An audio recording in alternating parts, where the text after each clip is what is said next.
Good morning, everyone. How are you guys doing? Let's get started this morning. It's been an interesting day for the futures market. Before I talk about this story that I just saw, we were down pretty big in the futures this morning when I woke up.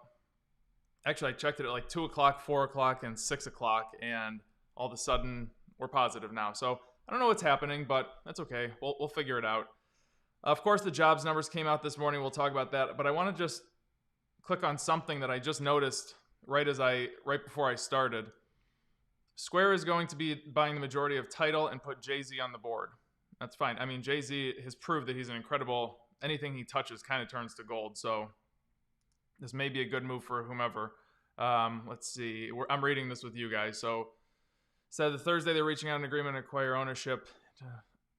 Square will pay $297 million in cash for. Okay, let's see. Okay, so of course Jack Dorsey is involved with this, CEO of Twitter, CEO of Square. This will be interesting. Maybe this is one that you guys could follow. I don't know how this will affect Square because Square is usually the company that is doing the acquiring is the company that falls in price. But this is a very small amount of money for, relatively speaking, of course, for Square. $297 million, market cap of $106 billion. Of course, I don't know how their debt situation is. I haven't looked at their financials and such, but yeah, this one, I think you guys should keep an eye on this one. You should look at this from maybe a trading perspective, and you can just get going with that. So let's keep an eye on it. Let's see what Square is doing this morning and go from there. So we did have the jobs numbers come out, jobless claims come out. Tomorrow is the big jobs number for February. Another 7,445 people. I got that number totally wrong. 745,000 people reported jobless claims. We'll see if this is going to get better. I have no idea at this point. I'm interested to see what the real unemployment or the unemployment rate is tomorrow. Of course, that's not the real unemployment, but let's see what that is tomorrow. I have read that it might tick up, but who knows? Let's see what's going to happen. I know that this article is saying that people are ready to go back to normal life, and I think that's pretty true all around. So this week we have of course gotten a bump in. We have gotten a bump in our stocks that are like airlines and cruise lines and whatnot. So people allegedly they want to go back to traveling. I have not traveled for 2 weeks. I don't know if it's picked up in the past 2 weeks, but 2 weeks ago everything was kind of the same. There was not more traffic. Actually, arguably there was less traffic, especially with international flights. Let's see. I would expect to see very strong. So there's a lot of people saying, yeah. So I would expect we were going to see very strong service jobs grow as we get towards the middle of 2021. Possible? I don't know. I think 2021 may be a little ambitious for that, mid-2021, because we're kind of 3 months away from there, but who knows? Crazier things have happened. I think this one is a little bit more realistic. We'll make a serious dent in the labor market, and I would expect to see that we'll be back to I don't know if we'll be back to our pre-pandemic level, but I think a good amount of jobs will be back to pre-pandemic levels by the second half of 2022. And I only say that because I think things need time to develop. I think that saying that middle of 2021 is just a little bit ambitious. Maybe the end of 2021 it'll get a little better, but I think it's just a little too ambitious to say. But there's no doubt that within the next 3 months, we should be going back to work, and people should be getting more jobs. We'll see. I know a hard part is that the restaurant industry, which is a massive industry in our country, did take a major hit. So those jobs are not going to be replaced immediately. The only way those are going to be replaced is if people start opening restaurants again, which will of course happen. It's just a matter of when and where. So we'll see with that. I found this interesting. Obviously, I live in Ohio, so our jobless, we did see a noticeable increase in unadjusted new claims last week, and that was in Ohio and Texas. So I don't know if it's getting better here. They say it is. I guess time will tell with that one as well. Let me read some of your guys' comments here. Hello, Seth, Longshot, Zach. What's up, guys? All right, let's get on to one other thing. So the volatility in the markets. I have been curious as to why this is happening, and I think that why this is happening is an excuse. There always needs to be an excuse for markets to move, and they're blaming the short-term movement in where bond yields and Fed yields are kind of moving, and the technology sector is dropping for that reason. Obviously, we've seen a big hit in the NASDAQ lately. So when yields do move, especially only to the upside, we look at it and we say, okay, now borrowing money is going to be more expensive. So when you look at who borrows money, tech companies borrow a lot of money. So in turn, people are fearing that because tech companies need to pay more money, that this inherently changes the value of their company or makes them, but we have zero inflation, good one. But so that's the reason for this volatility. And again, this is we tend to be short-term thinkers. There's no way that this little short blip in government bond yields and interest rates can make any impact like this. Now, over a long term, of course it can. But we're seeing things trickle up. Let's see. I know. Yeah. So here, the U.S. 10-year note went to 1.469 from 1.413. I mean, come on. We're changing stock. We're changing valuations on companies drastically and we're doing 5%, 6% pullbacks in indices because of this little movement in rates. I mean, it doesn't add up. But this is the short-term thinking. This is the reactionary thing. There always has to be an excuse. So there is also people saying that there is a rotation from your tech stocks into things like somebody just wrote in there. Thank God for the airlines up 17%. Okay, so people are moving allegedly into cyclical things, banks, travel, restaurants, anything that has to do with the reopening of the country, or however you want to say it. So that is my little take on the interest rates. I think it's an overreaction, but hey, there always has to be an excuse. First it was China trade, then it was something else, then it was something else. It's always something. There always has to be some kind of thing. So, all right, I want to talk about my favorite news in the morning, which is the Barstool. It's not necessarily only Barstool. Do I have that picture here? I don't. Okay. So this fund, I thought that Dave Portnoy was going to be somewhat involved in this. He's really just the face of it. But with that said, I'm going to probably get into this a little bit. I might do some kind of trading with it. I might buy it this morning if it's available at 9:30 with you guys. So let's see. So he is not launching this himself. This thing has actually been around since 2016. Is this Barstool ETF for real or just comedy? Well, it's interesting. So this is perfectly said. He's lending his likeliness to this ETF, and he does a damn good job of doing that. So this thing is going to be comprised of stocks that are receiving the most sentiment on the internet, and they're using AI to go in and find out where they're going to pull these from. And I think it's absolutely hilarious. I think I highlighted it. Hold on. Tech is going to be the big one.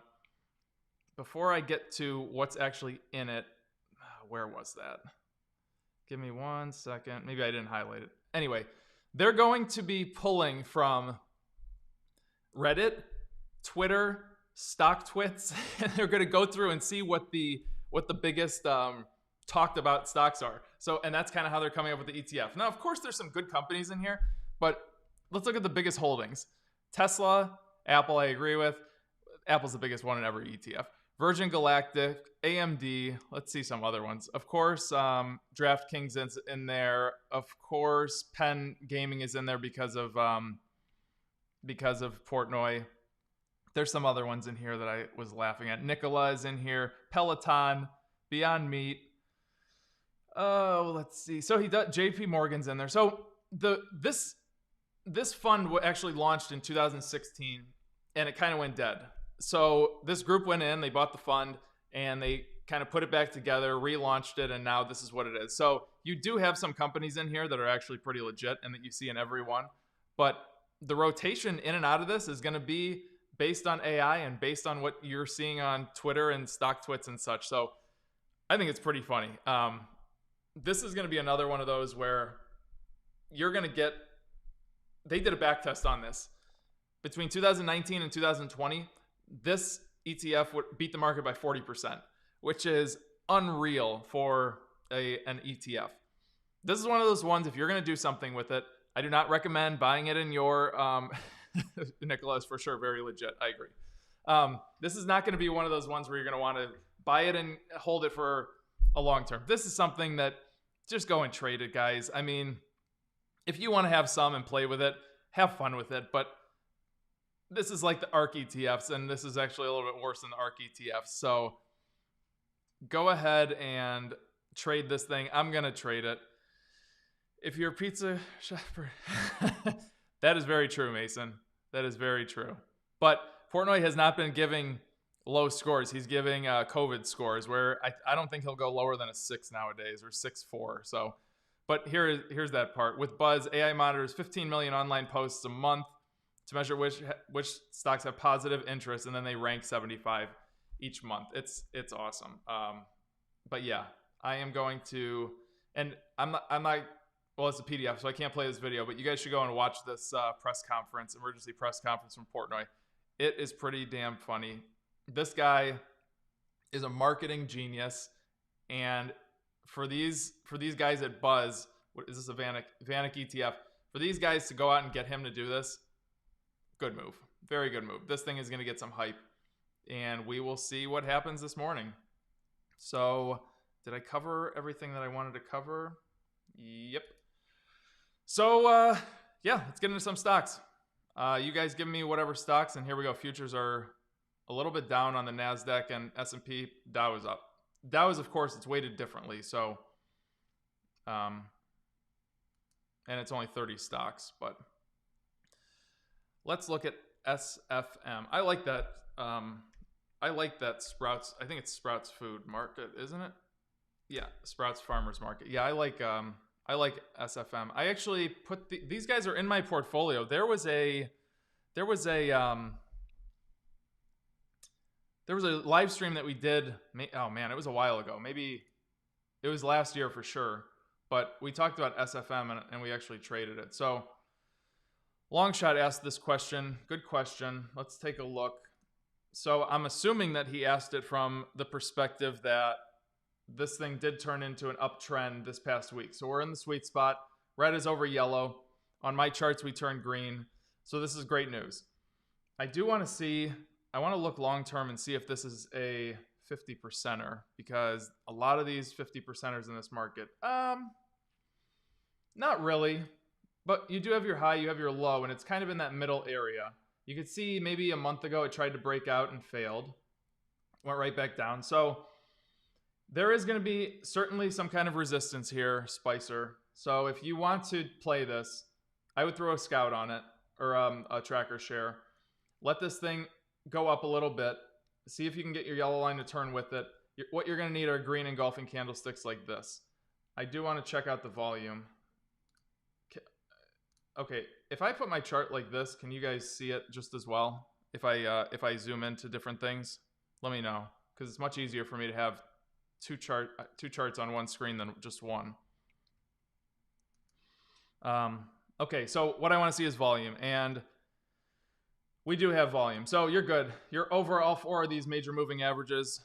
Okay, thanks. So Spicer, if you want to do something with this, you're over the major moving averages. You're good. Just get some engulfing candlesticks moving up. Know that you're going to face resistance up here, and you should be good from there.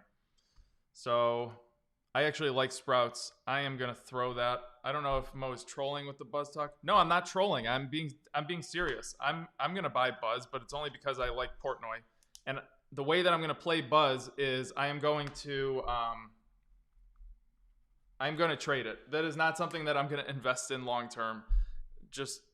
And you guys should. This is not like a retirement account, but I am going to invest in Buzz because I like Portnoy, and that is my reason. So I'm going to be kind of a low information trader here and go and do some of that kind of stuff, just like I did with GME.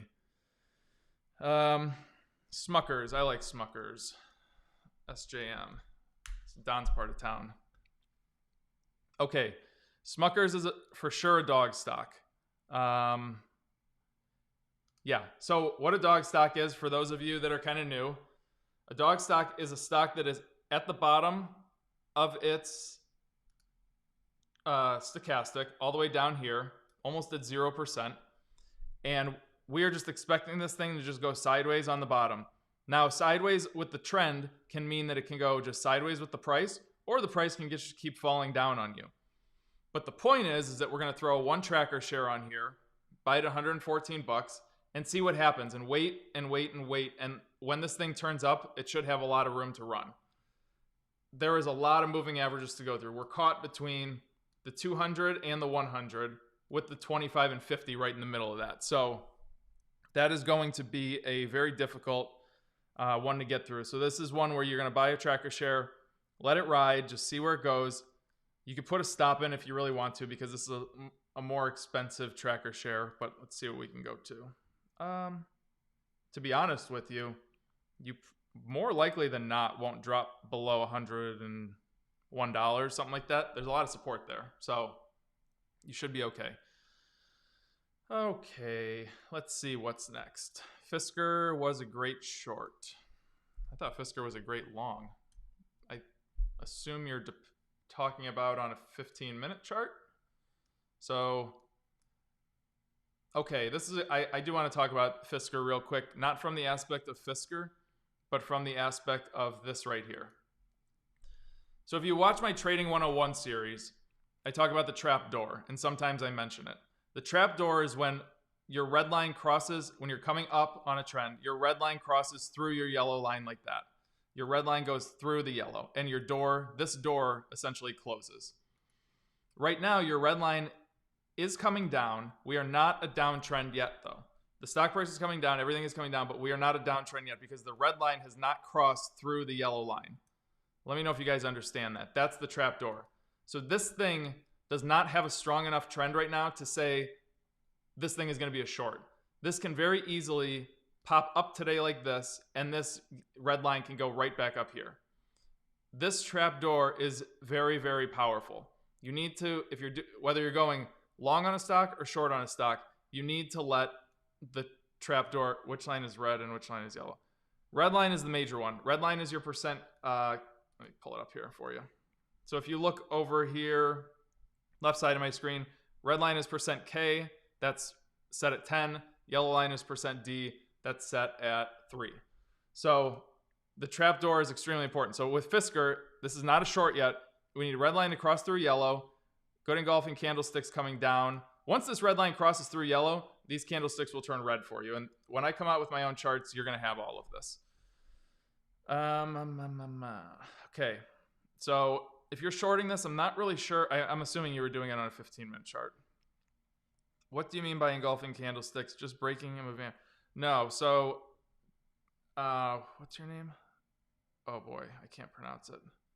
Dathy, I think. Dathy. So I'll explain what engulfing candlesticks are, but I want you to go to Everything Money YouTube channel and go to the Trading 101 playlist. There's a video in there all about candlesticks. So what engulfing means is, so this is engulfing. So you have a candlestick like this. It's okay. You have a long wick on it. It's big. But the following day, so this is the next day, each one of these candles is one day, you get a candle that totally takes out the day before. It's bigger and fatter. That's what an engulfing candlestick is. Here, you have a little, this is called a doji candlestick. Not much to it. The following day, you get a large green candlestick that engulfs and takes it out. That's what, oh, David, okay. That's how you get, that is a engulfing candlestick. You have the same ones going down. I'm going to take you to the daily chart. You have a candlestick that's pretty big. You do have a long wick on it, though. The following day, you get a bigger candlestick going in the down direction, taking out the previous day. So that's exactly what an engulfing candlestick is. If you go to the Everything Money YouTube channel, go to the playlist, watch the candlestick video. It'll clear it up for you very quickly. Can you talk about where and when to buy IPOs? I never see them in time. So, Reed, good question. I never buy IPOs. They're just too crazy for me. They don't tell a whole story. I'm going to pull up Airbnb here just to show you why. Airbnb. So I'm going to zoom out to all on Airbnb. Right now we have, this started on December 10th. So I look at a chart as a book. It's a whole story. With this, I only have going back to December 10th. So I don't have any good support lines that I can go back 18 months and say, this is a support line right here, or this is a support line right here. I have no idea because it's only been around for so many days. This was the 50th day of trading. I'm sorry, this was the 25th day of trading. This was the 50th day of trading. We don't even have a 100-day or 200-day moving average. So, but if you're asking about from a value standpoint, like can you buy these before they go public? It's incredibly difficult. I reached out to Goldman Sachs and they said, even if you move $10 million over to us, the likelihood of you being able to get an IPO is less than 10%. For you to get an IPO of Airbnb is less than 1%. So it's very difficult to get IPOs in this country before they go public, unless you have a ton of money or a ton of connections. So is Amazon a buy now? Let's see. No. Oh, come on, Cash. You're one of my old time guys. You should know this. I mean, we are going straight into, we are below our yeah, Reed, it's that much. So we are going straight down, red under yellow. I mean, we broke our 200-day moving average. Everything is just bad on Amazon right now. The one good news they have is that this is a pretty strong support line. So if we want to, we can throw a tracker share on going long if you want to. I mean, it's $3,000, or I guess you could do a what do you call it? Fractional share if you wanted to, and then wait for this thing to turn back up and get into the sweet spot and start moving on you. But just know this is a lot of resistance here. The good thing about this is we know the reason that Amazon has pulled back lately, and it's because of this. It's because it's doing everything else that all the other tech is doing. It's moving because of interest rates. So is it warranted in that regard? No. But is it warranted and is it an overvalued company? I mean, Amazon is definitely one that you're going to pay a premium for. It's an absolutely incredible company. But, yes. Aaron, don't buy IPOs. Yeah, I agree with that one. Beaker, the engulfing candlestick drinking game. Yeah, you're going to be drunk before 9:30. Moderna got destroyed down 30%. Let's see. I wonder why. Yikes. Well, I guess that was yesterday. It's down 2% right now. Jeff stepped down as CEO. Oh, yeah, but Bezos stepping down as CEO, I mean, that's not going to impact anything. He's still chairman of the board. And if you think that if push comes to shove, he's not pulling the strings, he's pulling the strings. Everybody knows that. Okay, Moderna. So I don't know what the news is, but this thing has dropped. If you want to short this, actually, just perfect short. Do not short if you've never shorted before. Short this on paper.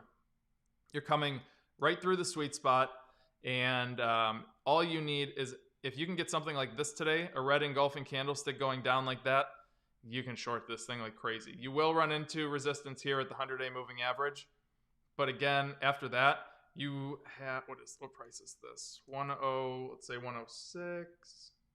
Yeah, you can run this thing down from 128 to about 106, and then if this breaks again, I mean, you could possibly get to like $60, but I don't know. I don't know what's happening with Moderna. You might want to check them out. PDCE, I don't know what that is. PDCE Energy. Okay, so you've had a pretty good run here. My only issue is you're starting to turn down a little bit. This is not a downtrend yet, but it's starting to, the trapdoor is definitely closed. You're moving in.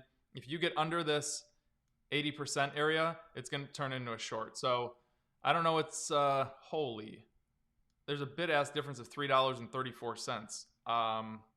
This is absurd. For those that are new, when you're playing a stock, when you're adding to a position or buying an initial position, you have to have a bid and ask difference of 1 to 2 cents, and that's it.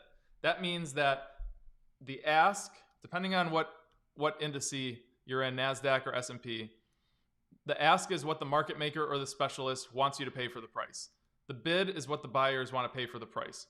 If there's not a consensus of that price, that's 1 or 2 cents for an appropriate price, you can't do it, because if, let's say you're going to pay $37 for this, everybody else wants to pay 30. Right when you do that, people always say, every time I buy a stock, the price falls. Yeah, well, your bid and your ask difference is probably all out of whack. So every time you buy that stock up here and 15 minutes later, your stock price is down here, it's because of that bid and ask difference. A lot of people don't notice that. There's a lot of manipulation right here. So do not do anything with this. This has to settle down to 1 or 2 cents. Now, if you're on a stock like Amazon, it's $3,000 a share, you could probably push it to 5-6 cents at the most difference, but still you need to just be very careful. Bid and ask difference is very important. Am I shorting Tesla? No, I don't do shorts unless they're day trades, just because not for me. AZN sold all their shares, I believe. AZN sold all their shares. Oh, I see what you're saying. Okay, of Moderna, I gotcha. Any thoughts on PayPal? Will continue to drop or be a buy? Let's see, PYPL. Oh yeah, this is going to continue to drop. So you are right through the sweet spot. Another perfect short. And guys, this is why I say that I don't do shorting, but I teach shorting, and I can teach you guys to do it very well. You have so many stocks out there right now where we're seeing that you can short these. This is a perfect short, coming down right through the sweet spot. Pretty big gap between your red and yellow line. If you can get an engulfing candlestick like that, where it can break out under that support level, you're going to be good. And you could probably ride that thing down to $228. And coincidentally, $228, I just noticed, is your 100-day moving average. So you can for sure start seeing these things. The more experience you guys get, you'll be able to just draw these lines in there. So right now, PayPal is not a buy. David, I don't do that. That's an OTC. I could tell by the 5 letters I don't do OTC or quote unquote penny stocks. And also with PayPal, look at this bid ask spread, $1.09. Now things are going to change. The market opens in a minute and a half, but yeah. Let's see. Microsoft. So I do want to look at Microsoft. I own Microsoft. Okay. Same on Microsoft. Strong chance. Yeah, I mean, there is a chance that it gets there. I'm writing covered calls like crazy on Microsoft. And what is this line right here? 215. Yeah, I mean, that's about your 200-day moving average. So we are in a downtrend. Again, this is another tech. Anything that is tech is kind of looking down for us lately, but that can change. And they're doing... I actually don't know how the stimulus bill will be. Can you talk on Jim Cramer? Jim Cramer's a great entertainer. That's all I know. He did very well for himself as a day trading or chart reading hedge fund manager, but he's a great TV personality. I think he's wrong a lot of times, but I think he is a phenomenal TV personality. Whoops. And what was I saying? Oh, with the stimulus bill. So I guess the Senate's going to vote on it this week or something. I'm wondering how it's going to affect markets, because the more money you put into the market, the more chance there is that inflation is going to increase. So I'm not really sure with this go around. Just with all the talk of inflation, I'm wondering how it's gonna go, but thank you, Don. 1 minute till the bell. K-ball. Let's see. Beautiful uptrend. Is this a power stock? I feel like you asked me about this yesterday or last night. Oh, snap. Okay, this is not a power stock. So clearly we have a ton of resistance right here. Really big. Yeah, this. So if you want to do something with this, you have to get engulfing candlesticks breaking out above this previous high because there's so much resistance. So, all right. I want to see, can I do this buzz thing? Is it live yet? Can somebody tell me if buzz is live yet? I'm assuming that it's just going to go public when it goes public. Oh, here it is. Let's see. Oh, geez. Oh, man. What is going on? So this is my 15-minute chart that we're just seeing this price movement. What kind of volume do we have? Let's go to Yahoo. It's much more clear. Buzz. I can't believe that thing went live right at oh, they don't even have it yet. Buzz ETF.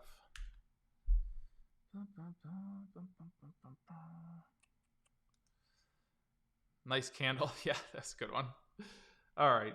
I don't know. I guess a lot of people are not having it live yet, but we'll see. So, all right. Well, you guys enjoy your day.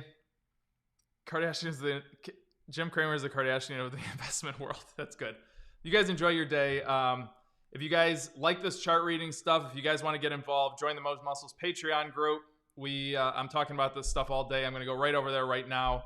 Let's see. Do I have any notifications? I have some questions to answer right here in my Discord, and we will, join there. Price is $49. I think there's under 15 spots left, maybe under 10, I don't know. But once those are gone, the price is going up, and it's only going to keep going up from there. With that, you get all of our software. You get total access to me, all of our special videos that we do, private videos. Just this morning, well, I won't tell you about what we were talking about this morning, but I do private seminars for you guys, and that's about it. So you guys have a great day. Good luck trading, and I will see you on the live stream this afternoon at 1 o'clock. Bye.